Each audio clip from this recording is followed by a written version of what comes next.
Hello बच्चों, national income में आज हम लोग लास्ट अपनी मेथड देखेंगे जो है एक्सपेंडिचर मेथड। ठीक है, एक्सपेंडिचर देखते हैं। नाउ बिफोर मूविंग फॉरवर्ड, मैं एक्सपेंडिचर में भी वही कॉन्सेप्ट लेके आना चाहता हूँ जो इनकम में और प्रोडक्शन में देखी थी कि सबसे पहले हम लोग सेग्रीगेट करते हैं ईच सेक्टर को, प्राइमरी, सेकेंडरी एंड टर्सरी। ठीक है, कि प्राइमरी सेक्टर से कितनी इनकम जनरेट हुई थी या प्राइमरी सेक्टर से कितना प्रोडक्शन जनरेशन हुआ था इनकम और प्रोडक्शन मेथड के कंटेक्स्ट में। और यही अभी भी हम देखेंगे कि प्राइमरी सेक्टर से स्पेसिफिक कितना एक्सपेंडिचर हुआ है, सेकेंडरी से और टर्सरी से। ठीक है, एक कॉन्सेप्ट तो ये इधर आ गया। दूसरा कॉन्सेप्ट अगर हम एक्सपेंडिचर मेथड में देखें, जो हम लोगों ने चार अपनी सेक्टर इकोनॉमी देखी थी, 2 sector, 3 sector and 4 sector economy, उसके जितने भी हमारे कंपोनेंट्स थे, हाउस होल्ड्स थे, फर्म्स थी, गवर्नमेंट थी और रेस्ट ऑफ द वर्ल्ड थे, उनका अलग अलग सेग्रीगेटेड एक्सपेंडिचर हम लोगों को देखना है और उनको लास्ट में जाके ऐड करके अपना आंसर निकालना है। ठीक है बड़ा सिंपल। और इस बार क्लास 12th में आप लोगों को इसमें काफ़ी मदद भी गिवन है। अभी देखते हैं वो सब मदद क्या है हमारे पास। तो एक्सपेंडिचर मेथड से जब हम नेशनल इनकम निकालेंगे तो हम लोगों को पहुंचना होगा यहाँ, यही होती है ना, national income net national product at factor cost तक पहुंचना होगा। और एक्सपेंडिचर मेथड से जो भी गिवन चीज़ें होंगी हम लोगों को वो ये चीज़ मिल पा रही होगी, वो है gross domestic product at market price, हम लोगों को वो फाइंड आउट होगा। ठीक है, एक्सपेंडिचर मेथड में भी यही देखा और प्रोडक्शन मेथड में भी हम लोगों ने यही देखा कि यहाँ पर तक हम लोग पहुँच पाते थे। फिर ये जो कन्वर्जन है ये तो बड़ा सिंपल सा है आप लोगों के लिए।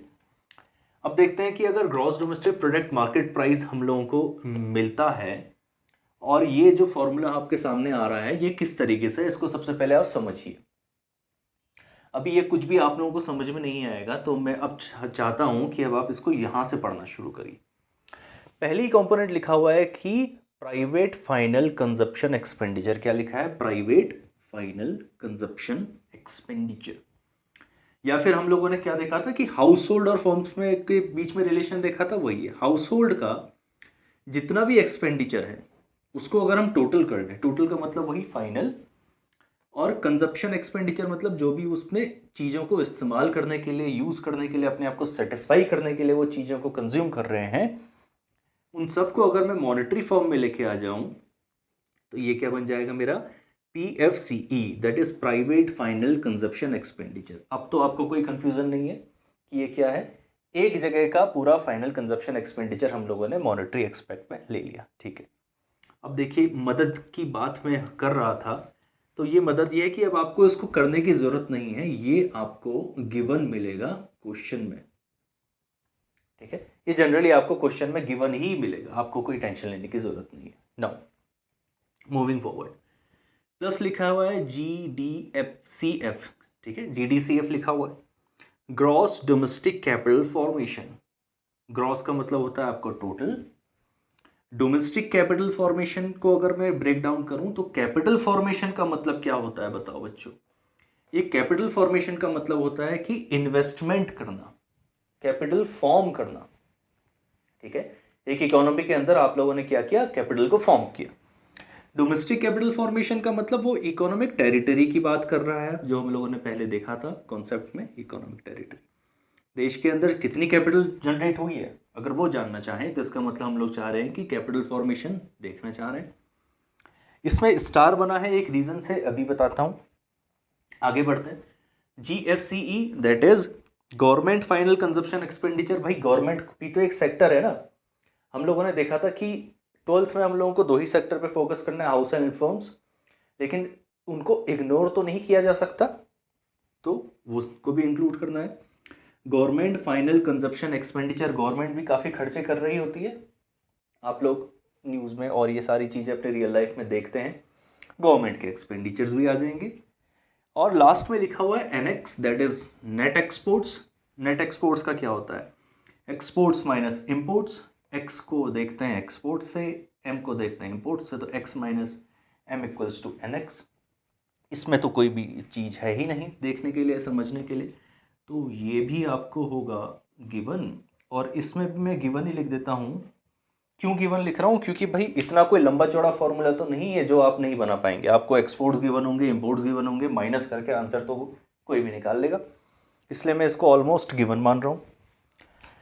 इस पे स्टार लगा हुआ है, एक रीजन से वो स्टार इसलिए था कि सारी की सारी अब कैलकुलेशन ना आपको इसी पे करनी है। एक्सपेंडिचर मेथड का मतलब ही आपके लिए ये रहेगा अब कि आपको निकालनी है ग्रॉस डोमेस्टिक कैपिटल फॉर्मेशन। अब आप अगर ये फॉर्मूला नहीं भी याद करें और आपको केवल ये सारी चीजें याद हैं कि एक्सपेंडिचर मेथड में क्या करना होता है, हाउस होल्ड के एक्सपेंडिचर को जोड़ना होता है, गवर्नमेंट के एक्सपेंडिचर को जोड़ना होता है, फर्म के एक्सपेंडिचर को जोड़ना होता है, और एक्सपोर्ट्स को, नेट एक्सपोर्ट्स को जोड़ना होता है। ये चार ही चीज़ें होती हैं, बस उनके नाम अलग अलग तरीके से हैं। Private final consumption expenditure, gross domestic capital formation, government final consumption expenditure and net exports. Formula हो गया खत्म, इतना कॉम्प्लेक्स नहीं है, बड़ा सिंपल सा है। अब आप इसको नोट डाउन करिए, और अब मैं केवल स्पेसिफिक केवल इसके लिए आऊंगा क्योंकि बाकी कंपोनेंट्स तो हमको गिवन होंगे। चलो आगे बढ़ते हैं इसमें कि अगर इसी चीज को निकालना है तो इसको पहले समझें। तो कैपिटल फॉर्मेशन है कि इन्वेस्टमेंट के बारे में जानकारी होनी चाहिए। अब इन्वेस्टमेंट कितने तरीके का होता है? जनरली इन्वेस्टमेंट केवल दो तरीके का है हमारे पास, एक है फिक्स्ड इन्वेस्टमेंट और एक है इन्वेंट्री इन्वेस्टमेंट। ठीक है, तो fixed investment and inventory investment. पर आपने प्रोडक्शन मेथड में देखा था इन्वेंट्री इन्वेस्टमेंट एक टर्म आया था, और वो तो बड़ा सिंपल था। आप बोलते हैं अच्छा इन्वेंट्री इन्वेस्टमेंट को तो याद है, चेंज इन स्टॉक बोलते हैं इसको, यही होता है ना। चेंज इन स्टॉक का फॉर्मूला क्या होता है? Closing minus opening stock. ये तो बड़ा सिंपल सा है, ये तो अगर इंफॉर्मेशन गिवन होगी ये तो हम लोग आसानी से निकाल लेंगे। अब आते हैं दूसरी तरफ को, इन्वेंट्री इन्वेस्टमेंट समझ में आ गया ना आपको? चलो आगे बढ़ते हैं। फिक्स्ड इन्वेस्टमेंट अब तीन तरीके के हो सकते हैं आपके पास, 1 2 3। फिक्स्ड इन्वेस्टमेंट्स को जनरली हम लोग देखते हैं तीन तरीके के। तो एक होता है आपका बिजनेस, रेसिडेंशियल, और लास्ट हो जाएगा बच्चों पब्लिक। ठीक है, फिक्स्ड इन्वेस्टमेंट एक स्पेसिफिक हेडिंग की तरह भी दिया हो सकता है आपको, और इन्वेंट्री इन्वेस्टमेंट हेडिंग की तरह दिया हो सकता है, या इंफॉर्मेशन ब्रेक डाउन करके दी हो सकती है आपको, क्लोजिंग स्टॉक ओपनिंग स्टॉक अलग से दिया हो सकता है। फिर आपको समझ में आना चाहिए कि इन्वेंट्री इन्वेस्टमेंट की इंफॉर्मेशन की बने।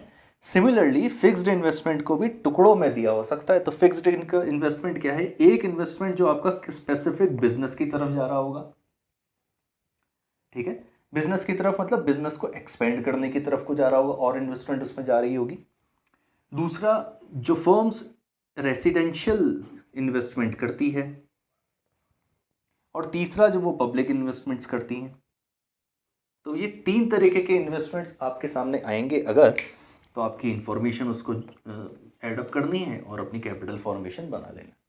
सिंपल सा है, ज़्यादा कुछ कॉम्प्लेक्स नहीं है। जैसे आप क्वेश्चन करेंगे इसके, आपको और इजी हो जाएगा इसको समझने के लिए।